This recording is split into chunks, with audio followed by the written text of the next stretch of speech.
Eh bien, nous avons davantage d'éclaircissements à fournir concernant le processus électoral que nous suivons de très près. Et ici au studio, nous avons le plaisir d'avoir avec nous Dr Ibrahim El-Bahiri, qui est professeur de droit à l'université de Helwan. Dr Ibrahim El-Bahiri, bonjour et bienvenue avec nous. Bonjour et merci. Évidemment, c'est un événement qui est tellement important et nous faisons le suivi. Tout d'abord, comment évaluez-vous le processus électoral jusqu'à présent? D'abord à l'étranger et puis ici à l'intérieur, le processus qui a commencé aujourd'hui. On a déjà commencé le processus électoral avec les élections sénatoriales au mois d'août dernier et poursuivons le chemin avec l'Assemblée des députés, l'Assemblée des représentants. Donc on a démarré comme d'habitude avec les Égyptiens à l'étranger. Et on voit qu'il y a une bonne organisation, un bon déroulement de la procédure, un afflux plus ou moins acceptable de la part des Égyptiens à l'étranger, alors qu'on sait très bien que tout Égyptien à l'étranger est quelque part émigré, c'est-à-dire le temps pour lui est vraiment précieux. Et dans ces conditions, si on voit qu'il s'intéresse à la participation dans ce processus électoral, ce qu'ils pensent à leur batterie à l'Égypte. Donc aujourd'hui, on continue le chemin. C'est à l'intérieur du pays qu'on prolonge, qu'on démarre le processus électoral sur deux phases, comme vous le voyez. On commence avec une première circonscription qui implique presque 14 gouvernorats de 27 que nous avons, et après, vers le fin de ce mois, on va continuer avec la deuxième circonscription qui implique 13 gouvernorats. On a vu que le Premier ministre a voté aujourd'hui, donc on voit que les Égyptiens s'intéressent. Si je vais dire, je m'attends à ce que la participation des Égyptiens dans ce processus électoral concernant le choix des députés de l'Assemblée des représentants aura plus d'afflux, plus de participation que la participation des Égyptiens pendant le processus de choix des sénateurs.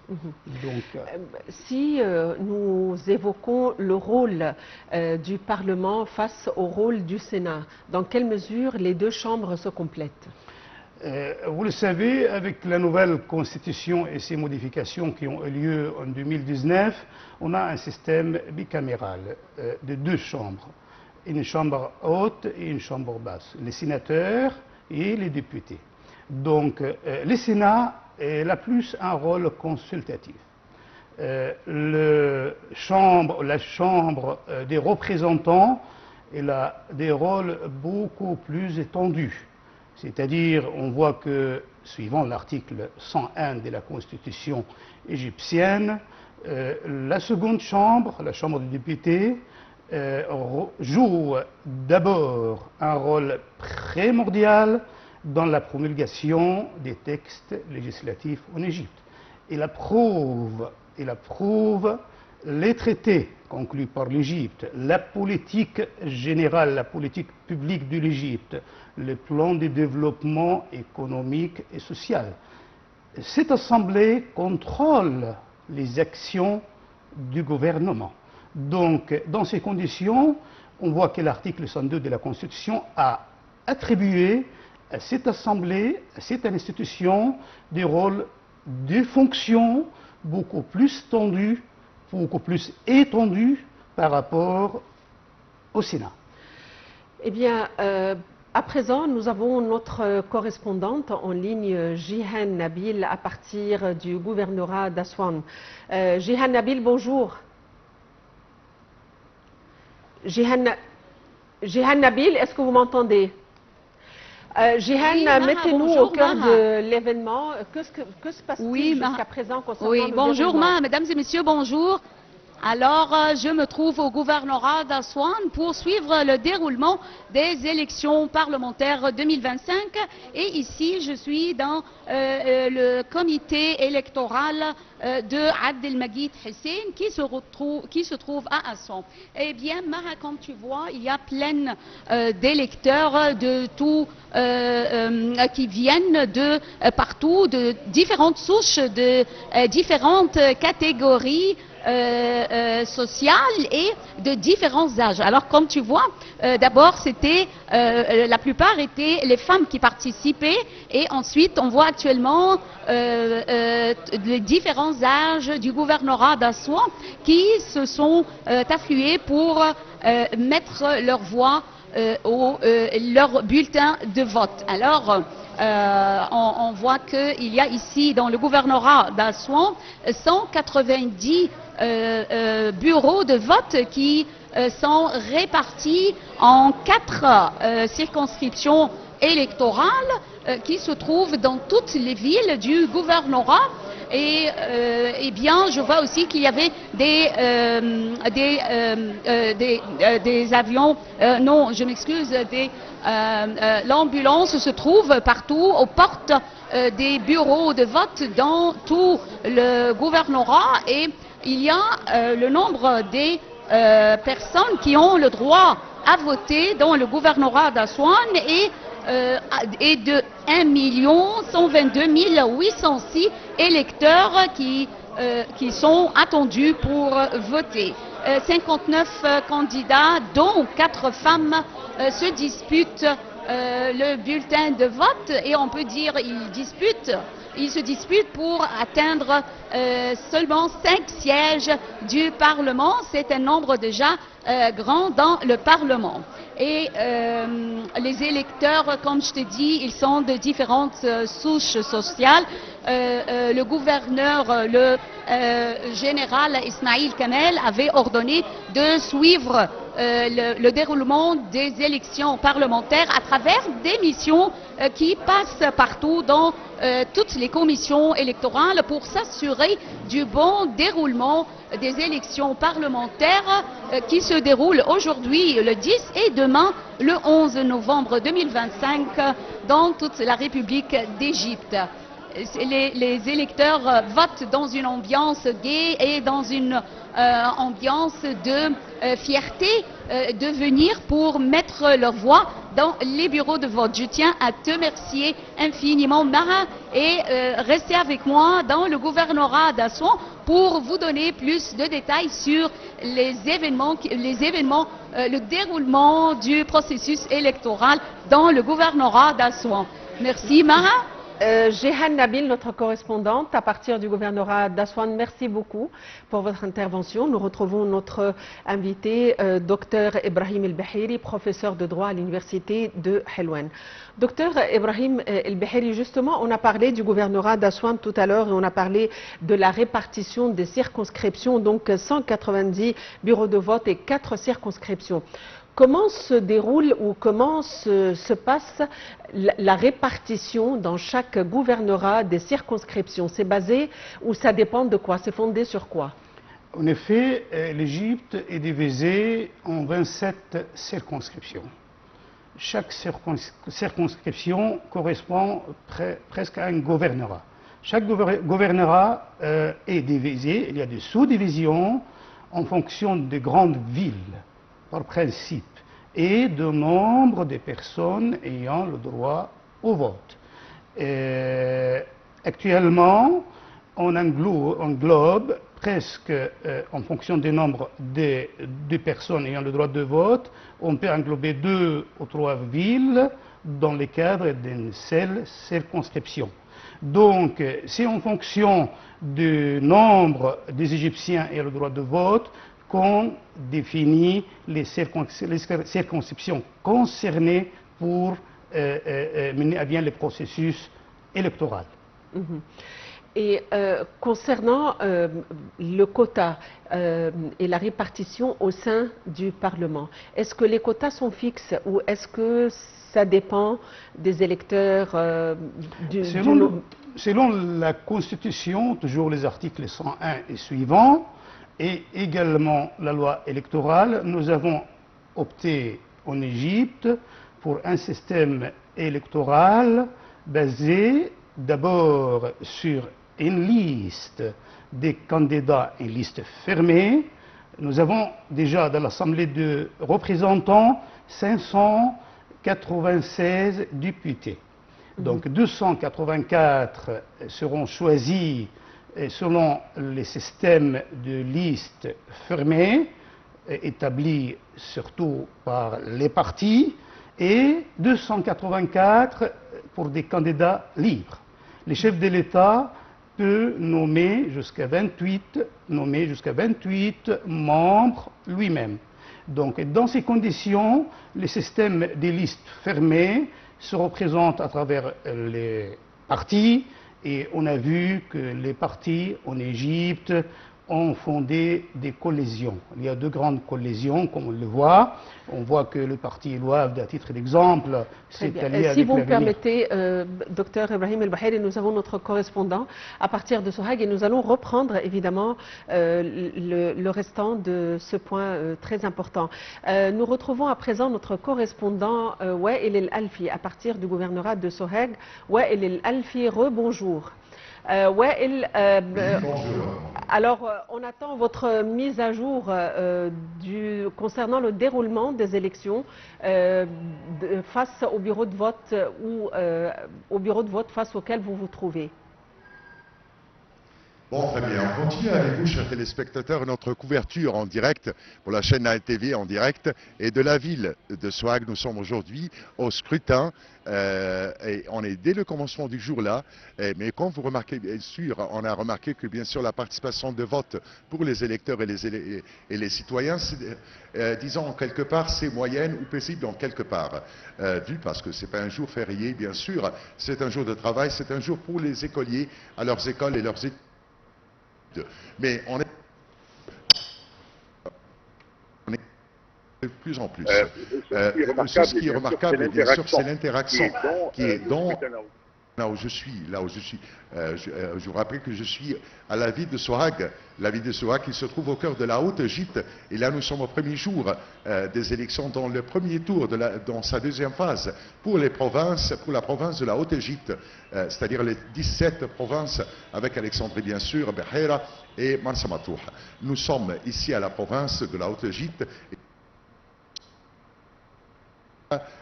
Quelque part avec le commencement de l'ouverture du scrutin dès le commencement du jour à 9h du matin. En quelque façon, je viens de dire, un peu paisible ou calme. Mais on espère qu'avec le cours de la journée, ça va augmenter, bien sûr, et surtout au soir, bien sûr. C'est ce qui était remarquable. On a eu une interview avec M. le gouverneur. Il nous a parlé, bien sûr, de ce sujet-là, mais il a dit, bien sûr, qu'avec le premier jour, au cours de la journée, ça va augmenter en quelque part. L'interaction entre les gens, c'est-à-dire le processus, comme vous savez toujours, bien sûr, normalement dans l'opération électorale, c'est bien sûr tout le monde se facilite pour venir au scrutin et prendre la queue d'attente. Une fois qu'il passe au scrutin de l'intérieur du municipal, il doit présenter sa carte d'identité, après quoi il prend les deux bulletins, parce que en fait, cette élection se répartit pour deux groupes. Le groupe pour les indépendants. Alors, il va choisir son candidat sur le bulletin, mais en plein. Wael El-Alfi, notre correspondant à partir du gouvernorat de Sohag. Merci pour votre intervention. Nous retrouvons notre invité, Dr Ibrahim El-Baheri, professeur de droit à l'université de Helwan. Dr Ibrahim El-Baheri, on parlait de la répartition des différentes circonscriptions concernant les élections législatives. Et donc, les électeurs devront choisir la liste fermée, complète. Ils n'ont pas, en effet, selon le système électoral, le pouvoir de choisir dans la liste les candidats qu'ils désirent. Donc, leur choix concernant la liste doit être fixé sur la liste elle-même. Alors que le choix parmi les candidats libres est bien évidemment libéral. Donc, dans ces conditions, on peut dire que ce système garantit quelque part au gouvernement d'avoir une sorte de majorité au sein de l'Assemblée, parce qu'on voit que la liste est menée par les grandes partis politiques, les deux grandes partis politiques en Égypte, qui se composent aujourd'hui dans le cadre de collisions avec d'autres partis. Justement, vous avez anticipé, vous avez mentionné les partis politiques. Dans quelle mesure les partis politiques jouent un rôle dans la propulsion des candidats au devant de la scène législative? Dans quelle mesure les partis politiques appuient les candidats et les aident vraiment à prendre part à cette vie politique, à cette vie législative? En effet, nous avons constaté que le parti politique accepte des donations de la part de certains candidats, et ces dons sont contribués par la suite par les partis pour financer les processus électoraux. Donc l'appui, les partis ont une large présence, ils sont composés des membres vraiment bien influents, surtout les deux grandes parties dont on sait en Égypte, et donc le fait que le parti choisit des candidats, elle les choisit en fonction de ses qualités, de son poids, de sa présence sur le terrain, de son influence, c'est-à-dire le choix des partis, de leurs représentants dans le cadre de la liste n'est pas un choix hasardeux. Le parti joue, entre guillemets, son avenir politique à travers les candidats qu'elle met dans le processus, et donc on voit quasiment que l'ensemble des candidats choisis par les partis et mis sur la liste, souvent, ils réussissent dans ce cadre de processus électoral. Qu'en est-il quant à la participation et l'implication de la jeunesse au sein du Parlement? L'Égypte est un pays jeune, vraiment jeune. Si on le compare aux pays européens, nous avons un pays composé d'une jeunesse extraordinaire. Une majorité de la population égyptienne, si je puis dire, est jeune, et même le président français l'a bien souligné lors de sa visite ici en Égypte. Donc l'implication des jeunes égyptiennes dans les processus électoraux est de deux ordres. D'abord, se présenter comme des candidats. La nouvelle constitution met un âge minimal de 25 ans pour les candidats, c'est-à-dire on peut avoir des candidats aux élections présidentielles dont l'âge demeure de 25 ans, c'est-à-dire tout jeune. Donc, de l'autre côté, la participation des jeunes dans les votes. Je pense que la participation de nos jeunesses dans les votes ne peut que s'améliorer, ne peut que s'intensifier, parce que l'Égypte d'aujourd'hui est différente de l'Égypte d'autrefois. Aujourd'hui, on s'intéresse plus à l'éducation. Si on compare l'Égypte des années 60, des années 70, même des années 80, si vous vous rappelez, à l'époque, l'Assemblée du peuple avait des représentants des paysans et des ouvriers. Donc c'était le système. Je pense que aujourd'hui, ayant pris connaissance et conscience que nous avons des jeunesses qui ne sont pas forcément des paysans, qui ne sont pas forcément des ouvriers, donc ces jeunesses sont appelées à la participation en tant que candidats ou en tant qu'électeurs, et on peut le voir peut-être que la participation se verra à majorité parmi les jeunes que par rapport aux personnes entre guillemets âgées.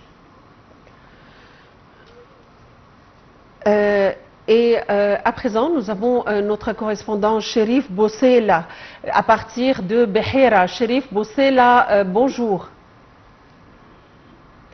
Cherif Boussela, est-ce que vous m'entendez?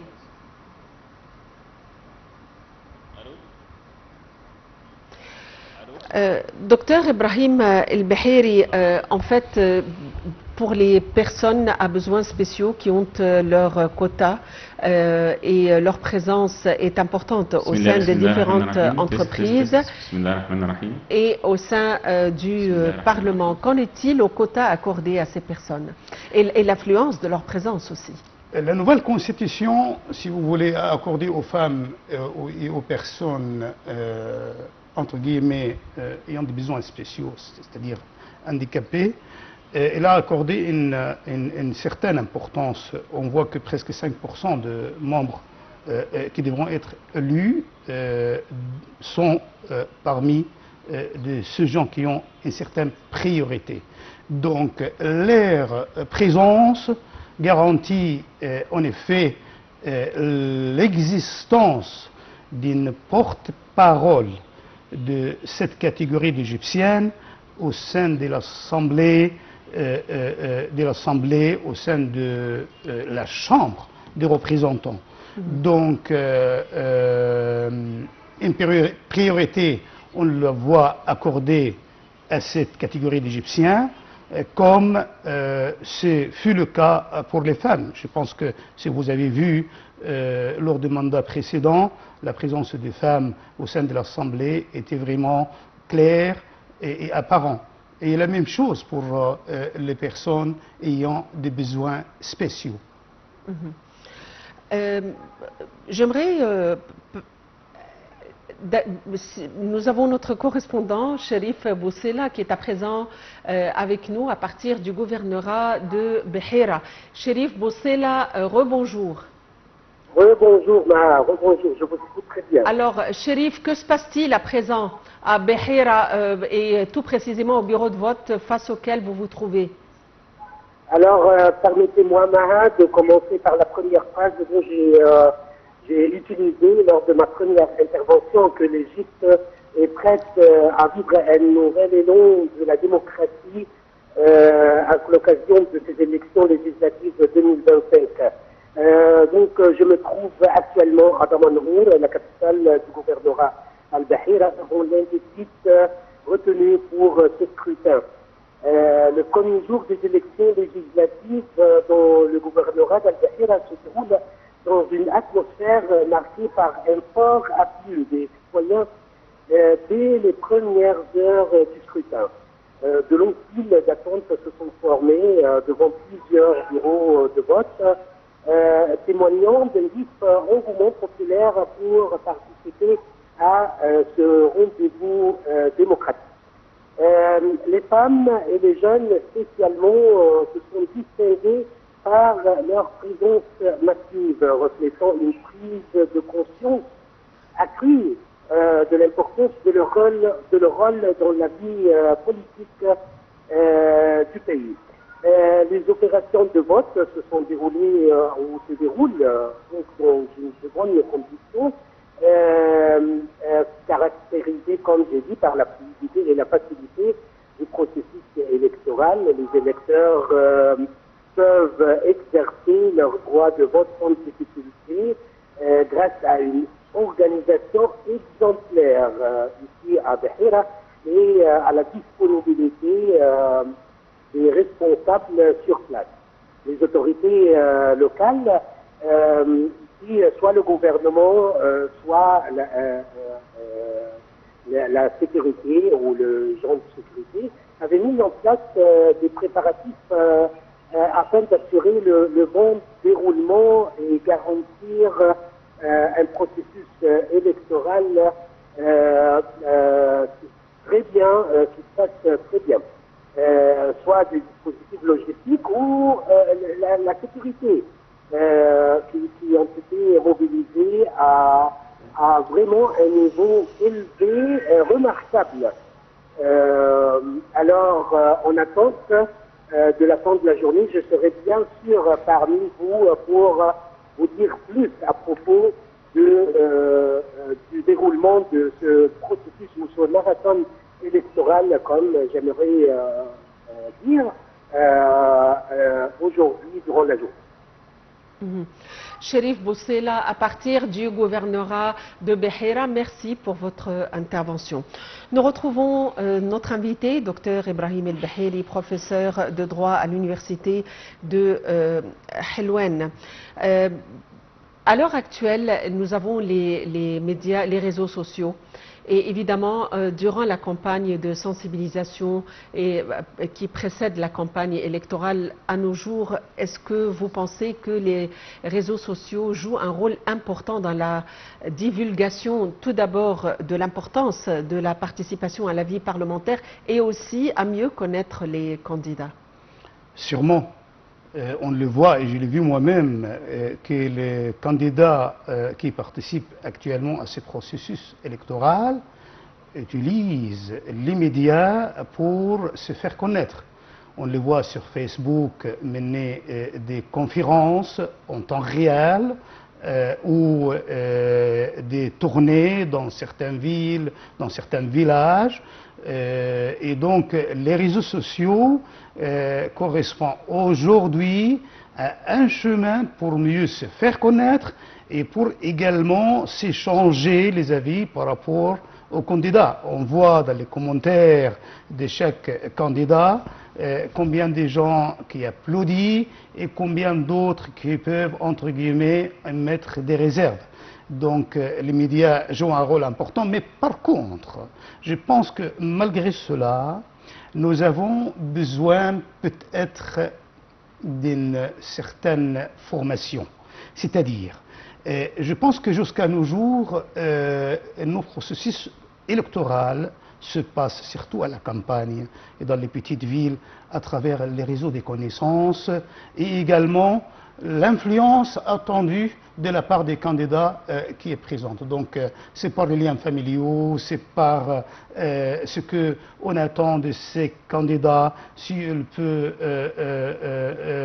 répondre à des besoins ou non. Donc ce n'est pas forcément les candidats les plus compétents, les plus habiles pour mener à bien cette mission, c'est plutôt des fois les candidats ayant plus de poids. Et ça, c'est un inconvénient, si vous voulez dire, parce que si on devrait apprendre, faire connaître les rôles de cette entité politique, qui est vraiment un rôle très important et très dangereux, promulguer les lois, approuver le budget de l'État, contrôler le gouvernement, ceci devrait nous conduire à ne choisir que les candidats ayant les caractéristiques permettant de mener à très bien ses fonctions. Ce n'est pas forcément les candidats qui peuvent avoir plus d'influence ou plus de connaissances. Docteur Ibrahim El-Bahiri, vous êtes professeur de droit à l'Université de Helwan. Je vous remercie infiniment pour votre présence avec nous. Merci à vous. Eh bien, voilà, c'était mon invité, docteur Ibrahim El-Bahiri, professeur de droit à l'Université de Helwan, autour du processus électoral. À tout de suite.